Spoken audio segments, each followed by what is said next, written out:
Hey winners, welcome back to this channel. I am Winnie. I make locks and travel content. If this is the first time you're watching a video of mine, please make sure that you hit the subscribe button and the bell icon so that you're notified every single time that I upload. And if you're an oldie and you come back to watch this face of mine, as usual, love you long time. It is highly appreciated. I hope that y'all are doing well. I can't lie, this video is probably going to be a bit of a long one because I've got quite a few things to say and share. So if you want to pause, grab yourself some water, some tea, some snacks, you can do that. Now, the purpose of this video is because I had people who are thinking about starting their lock journey in mind. I feel like the 12 points that I am going to share are things that I probably may have not done or not thought of before my lock journey. And I think that it is important that when you are starting your lock journey, you do have people that can remind you of these things, tell you of these things, and kind of push you in the right direction. So as you're watching this, those of you that have had your locks for a while, if you think I've left out any points or there's anything that you would add, feel free to drop it in the comment section below so that we can all get to gisting. So my first point is, think about why you want to get locks and also if it may affect your career. No, it's a little bit of an unpopular opinion from me. However, I do think it is something to consider. What's the reason you want to get locks? Do you want to get locks just because your favorite rapper has it? Or do you want to get locks because of a reason to you? Something for you to think about. And also, depending on your career, where you work, will how you wear your natural hair affect your progress? Now, obviously, some people like myself, will kind of have the mentality of, well, why do you want to work in a place where you can't be your authentic self? You can't wear your hair naturally as you want and stuff. And while it's easy for me to say, I do understand that there are some people in certain career fields where it might be a little bit tricky if they do have locks, and that might be an issue for said individual. My second point is, do research into the different methods to start your locks and then figure out what you think will be best for you and your hair type. Now, I say this because I'm not gonna lie to you, when I started my lock journey back in 2011, I don't really remember if I had kind of looked into the various ways for me to start my locks at the time. I don't even remember if maybe there was a lot of like lock creators kind of doing their thing in regards to giving this information and all of that. So I just started my locks by getting it done in 3-strand plaits and then kind of took it from there. But obviously, in this day and age where there's a lot of like bloggers, there's YouTubers, TikTokers, blah, blah, there's all this information, and a lot more people now also around us, I'd say in the Western world, that have locks. I think if I was gonna restart my lock journey, I probably wouldn't have done the 3-strand method. I may have gone for another method. So I'll say just look into all of your options. Don't just wake up one morning and decide you're just gonna go to a salon and sit in the chair and then let them make the decision for you. Third point is, also do research on how to maintain your locks. So, right? Or if you even want to maintain your locks. Do you know what I mean? So, for example, interlocking, retwisting. Do you even want to retwist? Maybe you want to freeform and just let your hair do its thing. Or maybe you want to semi-freeform. There are various options rather than going for one or the other. I, again, probably due to lack of research when I started my lock journey, I believe at the time, blogs and stuff that I used to read used to make it out that, you know, if you have a hair type that is quite soft and it's gonna take forever for your hair to lock up, interlocking is gonna help that lock method be quicker, or it's gonna help your hair mat together quicker. And that's absolutely not true, because as somebody that started off interlocking, I just felt like the interlocking was just creating unlimited knots but not necessarily helping my hair mat. Fourth point, acknowledge that some people's advice isn't with the best interest of your hair, right? An example that I can give for that is, I find, I'm not a professional, by the way, I don't do hair for a living or whatever it may be, but I find that a lot of people will, for example, encourage you to go and get your hair retwisted every 4 weeks, every 5 weeks, and most times they're giving you the advice for their financial gain. And it could be that your hair doesn't need and doesn't like constantly being retwisted all the time, because getting it retwisted too frequently can damage your hair, and you don't want that. So I think sometimes you've got to find a way to realize when somebody's giving you genuine advice and when somebody's just giving you advice because it's gonna benefit them. My fifth point, yeah, and actually the reason for this point I'm gonna get into shortly. You need to promise yourself that regardless of how your locks will look, you will never compare it to other people's. I find this point very important because this morning I woke up and I was looking on Instagram, and this post came up on one of these popular look pages of a girl who basically said she started her lock journey because she thought her locks were gonna look like, and there was a picture of the person she thought her locks were gonna look like, and then there was obviously the video footage of how her locks actually look like. And I remember watching that and thinking, okay, well, that's where you've gone wrong already. And then I was reading the comments, and obviously everyone had the same train of thought that I did. You need to realize that your lock journey is your lock journey. Your hair type is going to be different to other people's hair type, and so there's a chance that your locks are obviously not going to look the same as maybe somebody else's whose lock you admire. It doesn't take away the fact that your locks are still beautiful, and that's something that you need to learn to acknowledge yourself. My sixth point is that certain health conditions may affect your hair stroke locks. I feel like it kind of goes without saying, but for example, if you do have any health conditions, maybe it may not be possible for your locks to be as thick as you may like them to be. Maybe it just means that your locks will be a little bit on the smaller side. However, that is something that you would have to basically go and visit a medical profession to see, you know, where your health is at, is in regards to that. That's something to acknowledge, because sometimes some people may start off and their locks are fine, and then at some point maybe it starts to thin out or it starts to look different, and they're not understanding what's going on, and really and truly it's because there's something going on internally. So you obviously would need to then go and see a medical professional in regards to that. Or if you are aware that you have a medical condition prior to thinking about getting locks, again, maybe that's something that you may want to research and see how that condition may potentially affect your locks. Seventh point is, it's great to do research into what products to use for your locks. However, I personally think as time goes on, you will discover what works well for you via trial and error. However, overall, keeping it simple works best.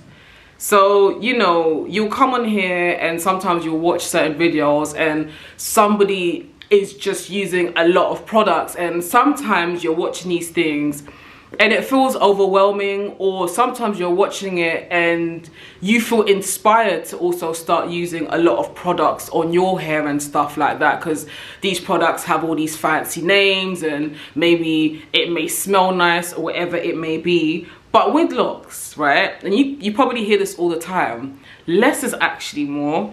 Like, I've found that my hair has been thriving by me doing the absolute least. Washing it when it needs to be washed, making sure that it's, you know, hydrated, it's moisturized, like I'm getting that nice spritz in, I'm oiling my scalp maybe like once or twice a week, even that. I don't need to do anything more than that. Anything else is unnecessary for my hair. So like I said, everything trial and error. However, it's better that you try certain things for yourself. You can't really take everyone else's word on certain things. And this brings me on to my eighth point. Your locks being hydrated isn't just about you spritzing your locks with water or any other form of hydration mist every day. Healthy and hydrated locks actually start from within, okay? So make sure that you are drinking a lot of water, staying hydrated, having your herbal teas, eating your fruit and vegetables, cutting down on all of this processed stuff that it's so easily accessible for us, because I find that a lot of the time, a lot of us in the Loc community, and I say us, I don't necessarily have this mindset, but I'm just talking about like generally speaking, focus on what is being put on your hair, on your scalp, and completely miss the fact of what's going on internally. If you're not drinking enough water, you're not eating enough fruit and vegetables, if you're eating junk food and processed food every single day, what you're putting into your body is going to be a reflection on the outside. Your hair, your skin, your nails tend to be a reflection of what's going on from within. My 9th point is going to bed with a silk or satin headscarf, or having silk pillows is key for your hair. I don't even think this is just for locks. I just feel like it's for just black hair in general, to be honest with you. It's important that you're doing these things to keep your hair protected, keep the moisture in. It's also a great way to prevent your locks from getting excessive lint. I say excessive lint because I generally am under the belief, and I know that people like to say otherwise, but I personally feel like when you have locks, lint tends to be very unavoidable. Even people that I've met who have their locks wrapped up like 95% of the time will still tell me that they have a little bit of lint, but it's obviously not going to be as much as somebody like myself whose locks tend to be out in the open. However, if you're going to bed and your locks are in a silk or satin headscarf, hair bonnet, or you have silk and satin pillows and stuff, you're keeping your hair protected, and there's a lower you're reducing the amount of lint as well that can start getting into your hair. My 10th point is that gently brushing your locks to remove lint from the surface is not a good idea unless your locks have matured. Now, funny enough, with the whole lock brushing thing, even when you look at my content, I'm pretty sure over the years I've changed my mind. There's been times when I've given it a try, and then I've kind of been like, well, actually no, brushing your locks when you have locks, like having a brush in your hair, it don't make sense to me, and then I've kind of stopped. Actually, recently, I have restarted, and I tend to only do it just before I'm about to wash my hair. I will very gently do it with a soft bristled brush. Remember, I've had my locks since 2011. I wouldn't advise anybody whose locks are under 2 years old to brush their locks. Personally, that is just my opinion. I see videos, especially on Instagram, of people who are like 9 months into their lock journey, a year into their lock journey, and you can see that their locks hasn't fully matted together, brushing their locks excessively to the point where there is like chunks of hair coming out. Do not do that. My 11th point is, just because you started maintaining your locks via one way doesn't mean that you necessarily need to continue it. This is more of a personal thing. So when I started my locks in 2011, I started to get it interlocked, right? Because I was under the assumption that getting my locks interlocked would help with the matting process, okay? I've continued to get my locks interlocked for about 5.5 years into my lock journey.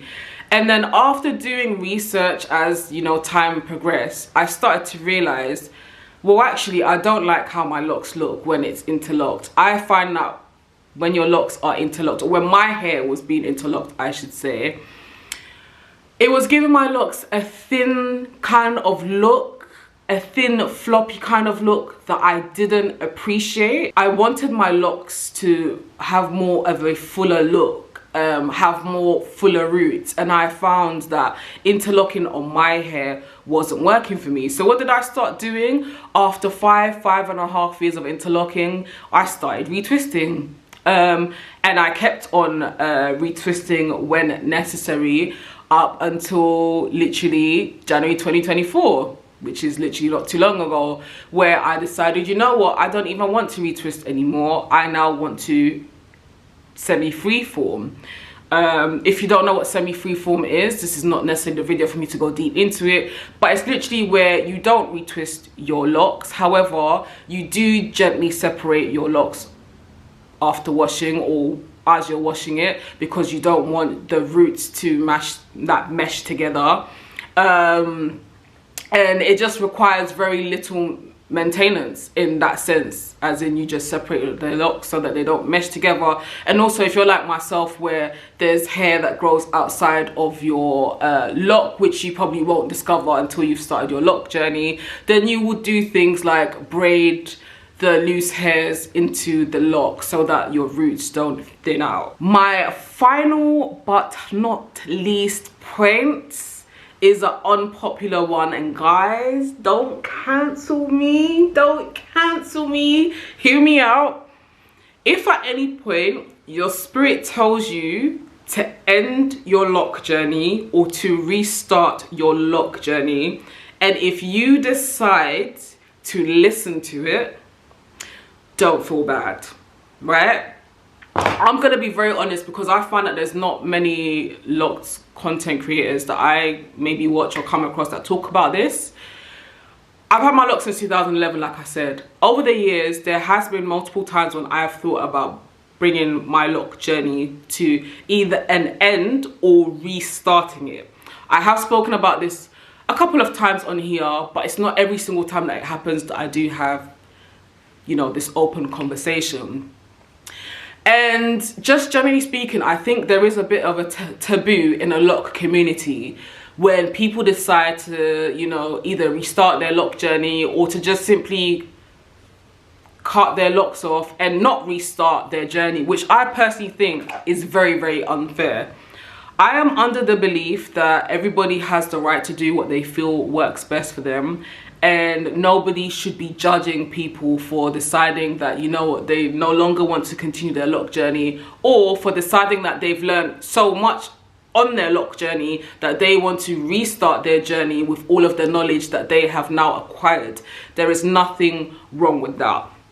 One thing that I don't think I have shared this year is at the start of this year, it was heavy on my mind about me restarting my lock journey.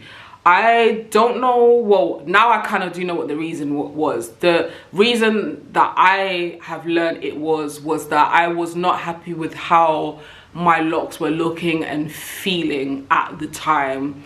And I can't lie, I feel like I'm at a new phase on my lock journey where I'm really in love with my locks now, since I just decided to stop retwisting it and have just allowed, or have been allowing, for it to just grow out and for the roots to go out. Like, honestly, I'm obsessed now with how healthy my locks look and how healthy my locks feel, and I'm really excited for like 6-8 months into this journey when I don't have like manicured roots and it's just like fluffy grown out hair. And I'm excited, and I am happy that I actually took the time out to figure out, like, when do you really want to get rid of your locks? Do you really want to restart? Like, what's going on? I took the time out to figure out, and it just so happened that as I was taking a time out to figure things out, I started to come across Holistic Flow on YouTube. There's also another YouTuber whose name I keep forgetting, but I remember that she's Kenyan. If I find her YouTube channel name, I'm gonna put it on here. And again, she just leaves her locks alone, and her locks are absolutely beautiful, thick and gorgeous. And I was really not saying that I want my locks to look like theirs, but it helps me realize that it's not that I want to get rid of my locks, I want to restart my journey. It's simply just that I'm in an era of, I just want to leave my hair alone and let it do its thing, and obviously like separate it and do the semi-freeform thing. but I just want to leave my hair alone. However, if it came to a thing where maybe I felt differently, I know for sure that there would have been a lot of judgment, especially as somebody who makes lock content on here, to then come on here one day and then boom, the locks are all gone. And I just think that it's a shame that there are many people that kind of get judged for ending their lock journey. Everyone has their reasons as to why they may end their journey or why they may want to restart it, and I don't feel like they should be made to feel bad. So if you decide, you that's watching me, maybe you haven't got locks yet and you're thinking about it and stuff, but if you decide to commence your lock journey, or you're already on your lock journey and your spirit just tells you that, you know what, the time has come, and you decide after thinking about it that, yeah, you're gonna go what your spirit is telling you to do, don't allow anybody to make you feel bad. If you've made it until the end of this video, which I really hope you have, let me know in the comment section below if there is anything that you want to add to this list, how you feel, what's your thoughts, what's your feelings. Let's get to gisting, and I just want to say thank you so much for watching this video. Till my next one, mwah, take care, be good.